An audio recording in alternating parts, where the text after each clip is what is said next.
25 anos. Tempo de uma geração? Muito mais que isso. É o tempo de 4 gerações que a Huawei ajudou a implantar no Brasil. Há 25 anos, a Huawei está no país aproximando as pessoas, conectando as empresas, os mercados e os governos do país a mais de 95% dos brasileiros. Nas grandes ou pequenas cidades, as tecnologias de comunicação Huawei promovem mais qualidade de vida e oportunidades a todos, não importa a distância. Na vasta e importante Amazônia, a Huawei e seus parceiros construíram a primeira rede de fibra ótica da região, que conecta 20 cidades e atende mais de 4 milhões de habitantes. E o 5G Huawei já está em 14 cidades amazônicas. Em 25 anos, a parceria da Huawei com o Brasil cresceu e se fortalece a cada dia por meio do trabalho intenso de seus colaboradores e parceiros. Uma rede de pessoas e instituições focadas em inovações que promovem o desenvolvimento do país e principalmente de brasileiros e brasileiras. Apenas nos últimos anos foram cerca de 500 milhões de reais investidos na produção local, em inovação e pesquisa de tecnologias junto com mais de 200 instituições nacionais, especialmente com universidades públicas e institutos federais de educação. Mas o olhar da Huawei para a educação vai além da academia. Ele começa na educação básica, investindo na conectividade das escolas. Já são quase 3.500 escolas públicas conectadas pela empresa, um número que vai aumentar rapidamente nos próximos anos. A Huawei acredita no Brasil, por isso investe em tecnologias de informação, comunicação e energia inovadoras que colocam a produção brasileira na vanguarda mundial, que preparam o país para encarar novos desafios com a melhor infraestrutura de cloud e total segurança de dados, e que estão gerando energia limpa com a mais avançada tecnologia fotovoltaica. Huawei, 25 anos no Brasil. A história está só começando.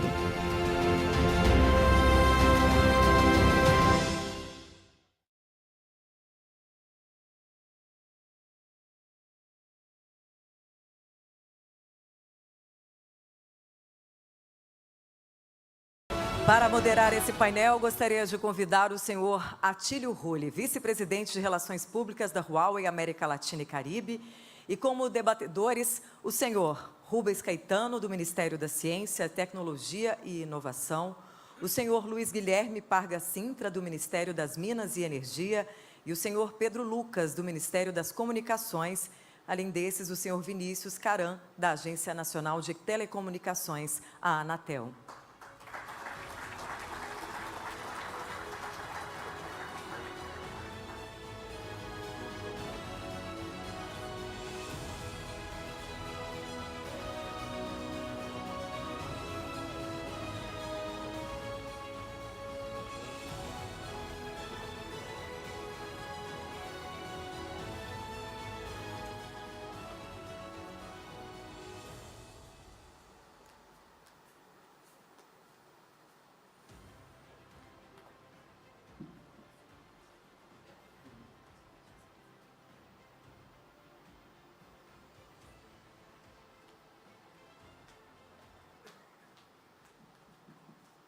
Patrícia,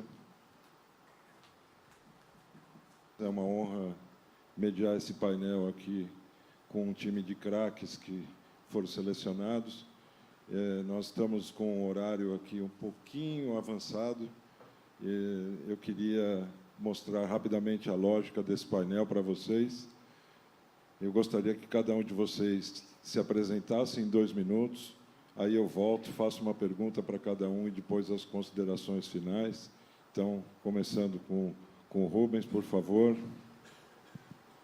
Obrigado, Atílio. Bom, sou o Rubens Caetano. Atualmente eu ocupo a posição de coordenador geral de inovação digital no Ministério da Ciência, Tecnologia e Inovações. Agradeço primeiramente aqui o convite de todo o time da Huawei para participar desse importante evento. 25 anos, muito já se passou aqui, né, durante toda essa década, até nessas mais de 2 décadas. É importante aqui, só para contextualizar, a gente acompanha uma importante política pública da qual a Huawei participa, faz uso, né, que é a lei de informática, a lei de TICs. E a Huawei está, nesses 25 anos, ela está mais da metade desse tempo participando dessa política pública de incentivo e não só participando, né, mas fazendo um bom uso dela. A gente fiz um levantamento do último ano base entregue, só para contextualizar, e impressionantemente a Huawei fez parceria que gerou frutos com mais de 25 instituições de ensino e pesquisa ou centros de pesquisa no Brasil, do norte ao sul do país. 25 instituições em um ano base. Então, é importante ver que a empresa se consolidou aqui no Brasil, faz bons projetos de pesquisa e desenvolvimento, de capacitação com esses parceiros e entendeu perfeitamente o que vem a ser esse importante incentivo. Trazer competência para o país, não só a base industrial, mas trazer competência para aqui desenvolver projetos estratégicos para a empresa. Então, além dos parabéns pelos 25 anos, eu também parabenizo a empresa, nós do MCTI parabenizamos a empresa, por também ter essa postura perante esse instrumento de política pública aqui no país. Obrigado, Atílio. Obrigado, Rubens. Obrigado pelas palavras. Passar a palavra para o Pedro Lucas, do Ministério das Comunicações. Por favor, Pedro. Obrigado, Atílio. Boa tarde a todos e a todas. Primeiro, começar agradecendo a Huawei pelo convite, em nome do Ministério das Comunicações, congratular também, parabenizar Pedro Lucas Araújo, diretor de Investimento e Inovação do Ministério das Comunicações, e seguindo a linha da introdução do Rubens, do ponto de vista, e também seguindo um pouco o que o conselheiro Arthur mencionou agora há pouco a respeito do desafio de política pública associado agora ao novo conceito de conectividade significativa, que vai além do mero acesso universal, mas também que acrescenta outras camadas de valor relacionadas à conectividade. A gente também aqui parabeniza a Huawei pelo trabalho que vem desenvolvendo ao longo dos 25 anos, atuando nas duas pontas, né? Tanto na oferta de serviços, quanto também na disponibilidade de soluções para os consumidores, para os usuários, promovendo aí, contribuindo para a execução e para a ampliação da difusão da conectividade. Obrigado. Obrigado, Pedro. Passar a palavra para o Luiz Guilherme, por favor. Obrigado, Atílio. Sou o Luiz Guilherme Sintra, sou chefe da assessoria internacional do Ministério de Minas e Energia. É uma satisfação estar aqui. Eu conheço a Huawei há algum tempo, eu tive uma experiência pessoal com a Huawei. Em 2011, eu participei da viagem presidencial da presidenta Dilma à China. Eu fazia parte da comitiva pelo Itamaraty, e nós fomos visitar o centro de tecnologia da Huawei em Pequim. E foi realmente uma experiência espetacular. Isso foi já na metade dos 25 anos, né? Já temos aí 12 anos que passaram, esse um quarto de século que a Huawei está no Brasil. E, desde então, eu só vejo a Huawei crescer cada vez mais no Brasil. É uma satisfação para todos nós. E, do ponto de vista do Ministério de Minas e Energia, a Huawei tem a possibilidade de ser parceira nossa em vários setores, na questão da solar, das novas energias, né? Em mineração, em várias possibilidades, a Huawei pode ser nossa parceira. E nós estamos querendo ter justamente a cooperação com a Huawei sempre maior, sempre melhor para a gente. Muito obrigado. Obrigado, Luiz Guilherme. Passar a palavra para o Vinícius Caram, por favor, Caram. Obrigado pelo convite. Obrigado, Derek, Alfred, Zu e você, Atílio, então, todos que estamos aqui. Com grande satisfação, né, eu trabalho no setor de comunicações há exatamente 25 anos. Então, eu acompanhei a evolução do AMPS, do 1G, a hoje ao 5G, e a gente sabe que a Huawei, nesses 25 anos, é um facilitador, um catalisador para a transformação do país.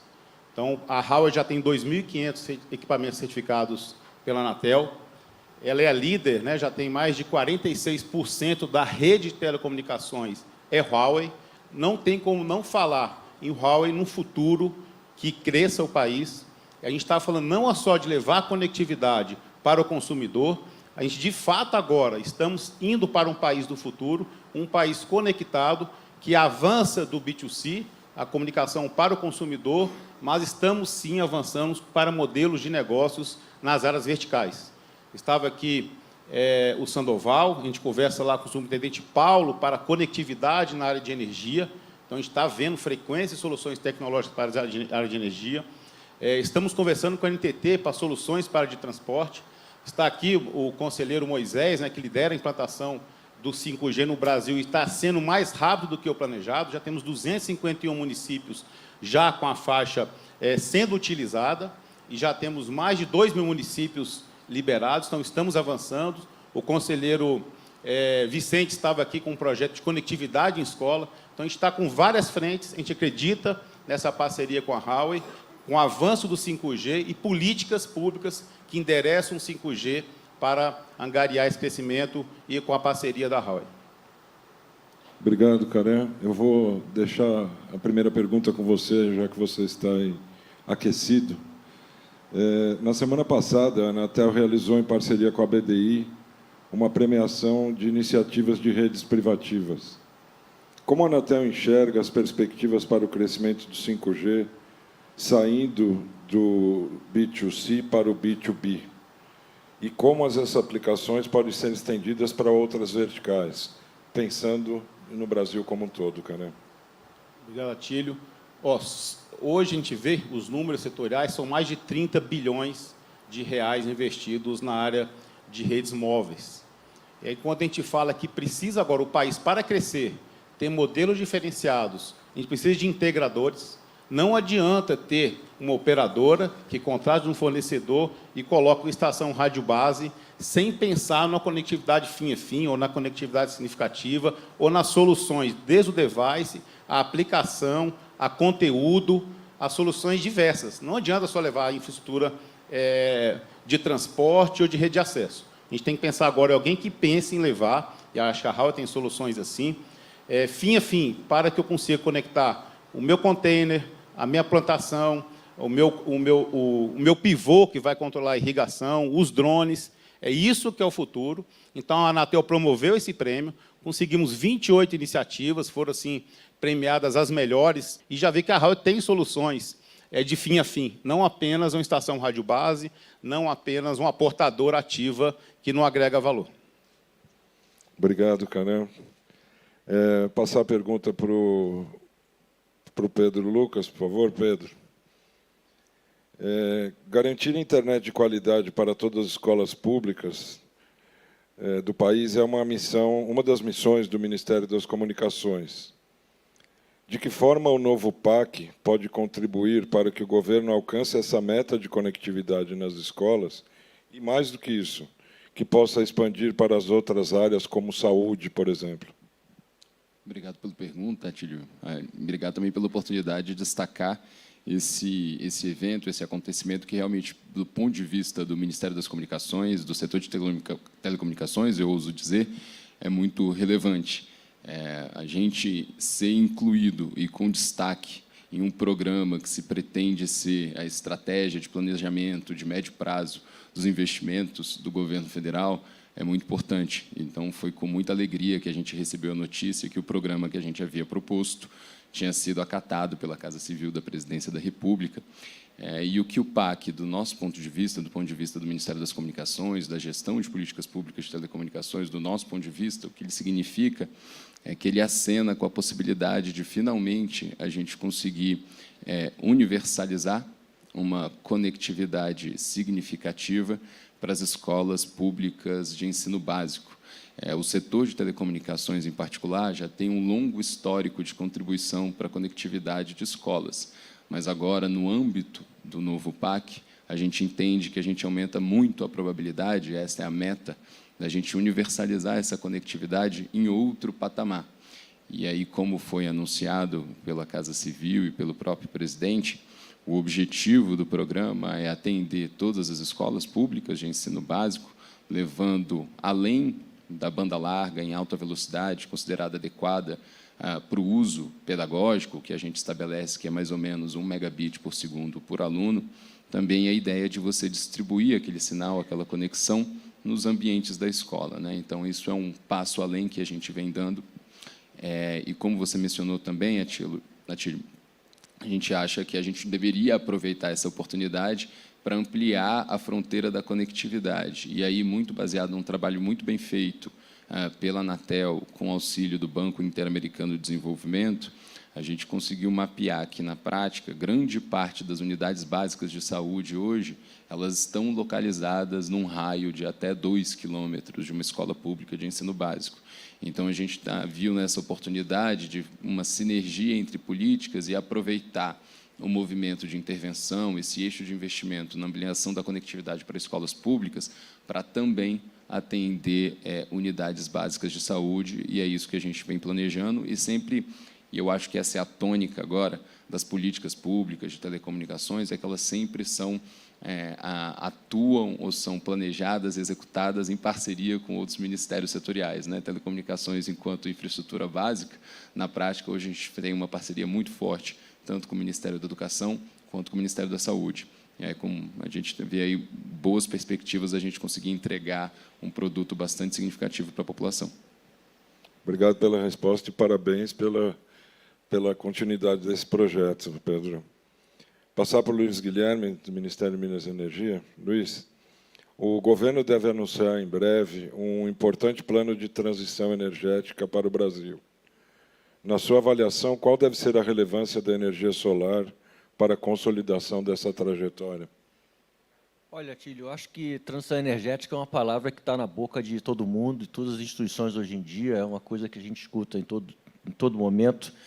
O ministro Silveira, sob a batuta do presidente Lula, tem falado nisso o tempo todo, e nós estamos muito ativos nessa transição, nessa transformação que o mundo tem que passar, e o Brasil especialmente.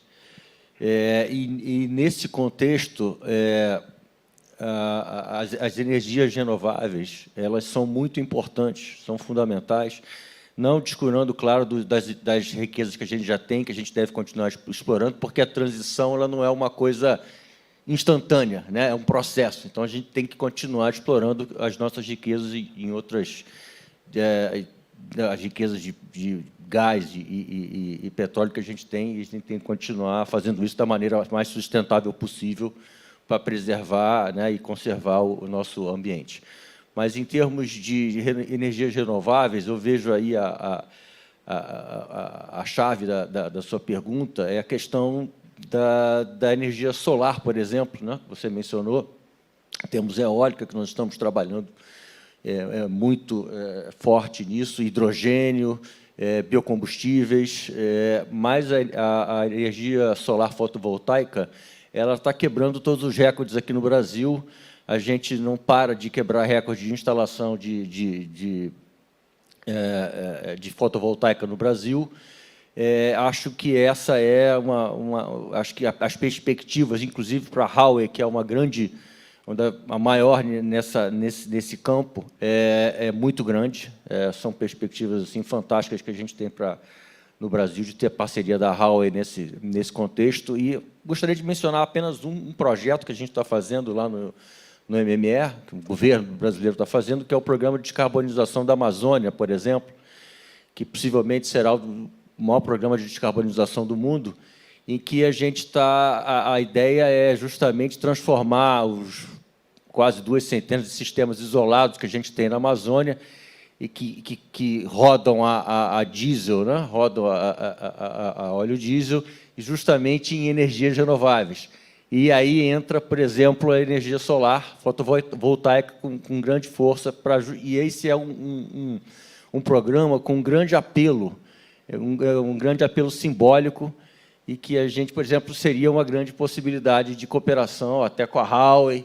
Então, eu acho que há grandes possibilidades, sim, para solar. Eu acho que no Brasil está crescendo muito, como o presidente Sandoval falou antes. Ele já disse todos os dados aqui, seria mais repetir um pouco, chover um pouco do molhado, mas acho que é nessa linha que a gente está pensando. Obrigado, Atílio. Obrigado você, Luiz. Agora, Rubens, com você, mudando até de setor aí um pouco.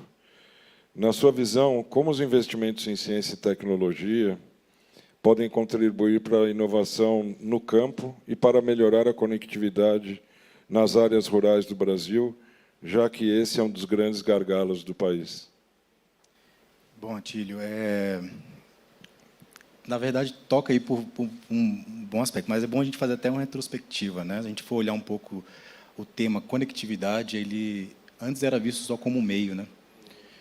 Hoje, a conexão, os elementos de conectividade, ele carrega um valor agregado de tecnologia tão significativo para dar laço, sustentar essas novas tecnologias que estão surgindo, né? Então, a gente fala que hoje conectividade é a própria tecnologia em si. A gente tem que começar olhando por esse aspecto, né? Quando a gente vai falar um pouco desse extrato, né? Então, trabalhar, investir em projetos de pesquisa, desenvolvimento e inovação nessas tecnologias, né? A gente vê hoje as redes definidas por software, inteligência artificial no bojo da conectividade. Então, investir em pesquisa e desenvolvimento é fundamental para que a gente possa alcançar essas características que essas redes precisam ter. Um exemplo nesse sentido, eu posso até destacar aqui, acho que lá em 2017, o Ministério da Ciência e Tecnologia ele apoiou um projeto junto com a União Europeia chamado 5G Range, lá atrás, que era um projeto de pesquisa com 7 instituições brasileiras, apoiadas com mais outras 4 instituições europeias, que o contexto do projeto basicamente era de levar a conectividade em áreas mais abrangentes. Então, a gente estava falando que o objetivo do projeto lá era justamente fazer pesquisa e desenvolver tecnologia para que tivesse com um alcance de 100 quilômetros de raio de célula. Então, foi um projeto que foi muito bem sucedido nos termos de geração de conhecimento. Ele foi vários representantes que estão aqui participaram, suas instituições participou desse projeto, trouxe competência para o Brasil no âmbito das discussões dos requisitos para o 5G. A gente levantou essa bandeira lá em 2019, 2020, para que, olha, um dos outros aspectos aqui, um quarto braço do 5G teria que ser essa conectividade em áreas extremas, em áreas mais abrangentes. Não só para olhar para o caso de uso, que é o caso de uso do agronegócio, claro que para o Brasil tem um aspecto, tem um peso muito relevante, mas, sobretudo, também pela dimensão que nós temos de um país quase que continental, também promover ali a inclusão digital, a inclusão social daquelas pessoas, aquelas comunidades que estão mais afastadas. E isso com aquela mesma infraestrutura tecnológica, ou seja, a tecnologia embutida na conectividade para que pudesse ter um alcance maior.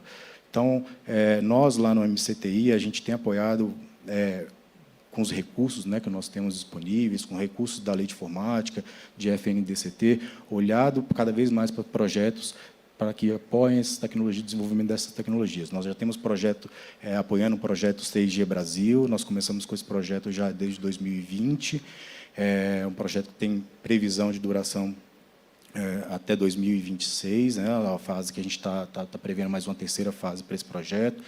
Várias instituições brasileiras já estão trabalhando nas pesquisas para 6G aqui no Brasil. Esse projeto também é um projeto que viabiliza, né, coloca o país aí no estado da arte para discutir com outros mercados sobre os requisitos que essa próxima geração de comunicação móvel precisa ter.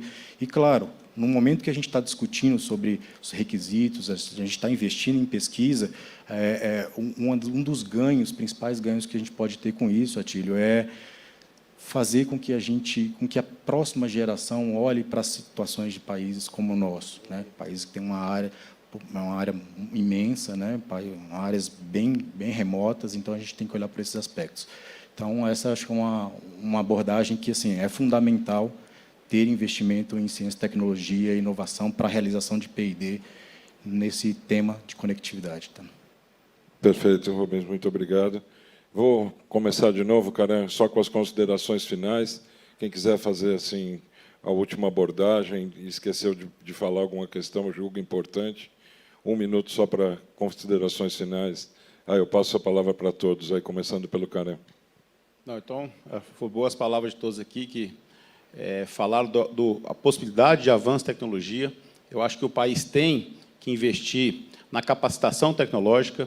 Então, quando a gente vai no mercado e vê profissionais que conhecem a fundo o 5G, o seu potencial, as verticais, o uso de slicing, isso é mandatório. Então, a gente tem que pensar em capacitação de profissionais agora para usar a tecnologia 5G, o 5.5G, aqui, como eu falei, nas áreas econômicas, trazer produtos, aqui foi comentado da lei da informática, a lei do bem, de incentivar, e uma demanda do presidente Baigorre de trazer produtos para o Brasil a preços mais acessíveis. A gente conseguiu já trazer smartphones a menos de $200, mas agora a gente quer reduzir o preço da estação rádio base, levar modelos de negócio diferenciados e mais baratos para outros setores, em especial a cadeia logística, de energia, de transporte, educação e segurança. E eu acho que apostar no Brasil, apostar que a gente possa sair, a gente tem um gap de cobertura ainda próximo a 80%, ainda que a gente cubra 97% da população brasileira, mas temos esse gap que é necessário apostar, investir, que o país está crescendo, a gente vai dar resultado, e assim como outros países que apostaram nessa política transformadora digital, o país conectado digital é o país do futuro e vai trazer resultados econômicos para quem aqui investir. Obrigado, Caran. Luiz Guilherme, suas considerações finais. Minhas considerações finais são longa vida Huawei e que nós possamos trabalhar juntos em diversos setores, como energia elétrica, como em transição, no sentido amplo, em mineração. E o Ministério está pronto para trabalhar junto com a Huawei, repetindo as palavras que o ministro próprio mencionou a vocês. Desejo muito boa sorte e estamos juntos com vocês aí. Obrigado, Luiz Guilherme. Pedro, por favor. Obrigado, Otílio. Só agradecer mais uma vez e vou aproveitar, vou pegar uma carona no comentário do colega, do Rubens, aí aqui agora vestindo o chapéu também de presidente do Conselho Gestor do Fundo para o Desenvolvimento Tecnológico das Telecomunicações, e eu acho que tem a ver com a celebração do dia de hoje, do ponto de vista do Ministério das Comunicações, de quem faz gestão de política pública para o desenvolvimento tecnológico. A gente sabe que não existe desenvolvimento tecnológico baseado no modelo de autarquia. Para a gente haver desenvolvimento tecnológico, mesmo em bases nacionais, de um ecossistema nacional de desenvolvimento, de tecnologia e de inovação, a gente precisa contar com grandes empresas estrangeiras capazes de trazer soluções e inserir o Brasil em grandes cadeias de valor relacionadas à produção e difusão de tecnologia. Então, a gente entende também que esse é um papel da Huawei em movimentar e dinamizar todo um ecossistema nacional de desenvolvimento e inovação. E aí, para fazer um gancho agora com a minha fala inicial sobre educação e saúde, a gente tem projetos, a gente está aqui fazendo, por meio do PAC, mirando na universalização da conectividade significativa, mas nós já temos projetos em gestação no âmbito do Conselho Gestor do Funtel que tentam pensar ou que se propõem a pensar numa visão de futuro de saúde e educação, e a gente entende que grandes empresas como a Huawei também têm sempre muito a aportar, porque, no fim das contas, não adianta simplesmente adotar a tecnologia, importar tecnologias que são aplicadas em outros países, mas a gente tem peculiaridades, a gente tem necessidades, e grandes empresas como a Huawei sempre se mostram bastante dispostas a adaptar seus processos e modelos para atender às nossas necessidades. E esse é o caso, em particular, eu entendo, de saúde e de educação. Então, mais uma vez, obrigado. Obrigado você, Pedro. Por favor, Rubens, suas considerações finais. Obrigado, Artilho. Novamente, só parabenizar a Huawei por essa importante marca. Dizer que o MCTI também está à disposição como parceiro, o que precisarem, a gente vai estar lá para discutir projetos, discutir ações, ver o que for possível. Como o Pedro colocou, acho que é uma iniciativa de governo, a gente tem procurado, junto com o Ministério das Comunicações, com a Anatel, estreitar e procurar cada vez mais convergir os instrumentos, ações, para que a gente possa ter ações mais estruturantes para o país. E aí, como o Pedro colocou também, é fundamental ter a participação dessas grandes empresas internacionais, mundiais, aqui, trazendo competência para ser desenvolvida aqui, trazendo ações para ser desenvolvidas aqui no Brasil. E aí mais uma mensagem mais de provocação para que a Huawei continue nesse caminho, trilhando, estimulando parcerias com as instituições de pesquisa aqui no Brasil, trazendo conhecimento e gerando riqueza aqui também, não só para a empresa, mas também para o país. Caran, por favor. Não posso sair daqui. Antes de falar para o Fred aqui, o conselheiro tinha falado Gambei, eu vou falar Ganhu. Bom, senhores, muito obrigado a todos. Excelente painel. Obrigado aí a participação dos presentes.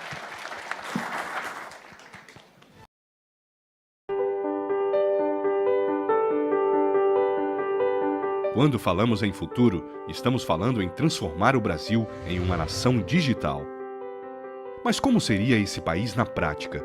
Médicos poderão realizar cirurgias à distância e atender mais pessoas em locais remotos, para que todos tenham acesso à medicina de ponta, aonde quer que estejam. Soluções de conectividade vão digitalizar cada vez mais a indústria.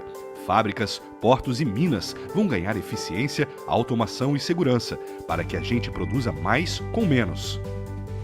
Cidades terão sistemas de transporte público elétricos e inteligentes, uma infraestrutura mais segura que vai transformar a forma como a gente se locomove, para que possamos aproveitar nosso tempo com o que realmente importa. Os centros urbanos terão sistemas de coleta de resíduos integrados, com uma grande rede logística de descarte e reutilização. Cadeias de recepção e de distribuição serão criadas, gerando emprego e renda sob os pilares da economia circular, para que todos os recursos naturais tenham vida longa e sejamos capazes de preservar o nosso planeta. Os serviços para a população serão mais ágeis e seguros, como pagamentos, emissão de documentos e acesso a benefícios sociais, para que nós, como cidadãos, tenhamos nossos direitos sempre ao alcance. Todas as escolas serão conectadas, proporcionando ensino de excelência, capaz de preparar os estudantes para o futuro, para que todas as crianças e adolescentes de norte a sul do Brasil tenham as mesmas oportunidades de perseguir seus sonhos. A conectividade chegará às áreas remotas do país, criando oportunidades de desenvolvimento e renda, para que todos possamos nos tornar motores do crescimento do país. O 6G proporcionará uma comunicação mais rápida e eficaz, com dados transmitidos em menor tempo, possibilitando videochamadas por holograma, para nos manter sempre lado a lado, ainda que distantes. Além disso, a inteligência das coisas será ainda mais presente em nosso dia a dia, quebrando as barreiras entre o mundo físico e o virtual e permitindo experiências extrasensoriais. Isso sem falar no que as futuras gerações de internet móvel ainda vão possibilitar, para que a conectividade nos ofereça aquela realidade que só encontramos na ficção. Esse é o futuro que enxergamos para o nosso país. Esse é o futuro que desejamos e vamos perseguir. A Huawei está no Brasil para o Brasil há 25 anos e continuará dedicada pelas próximas décadas para criar um futuro conectado, inteligente e sustentável para todos os brasileiros.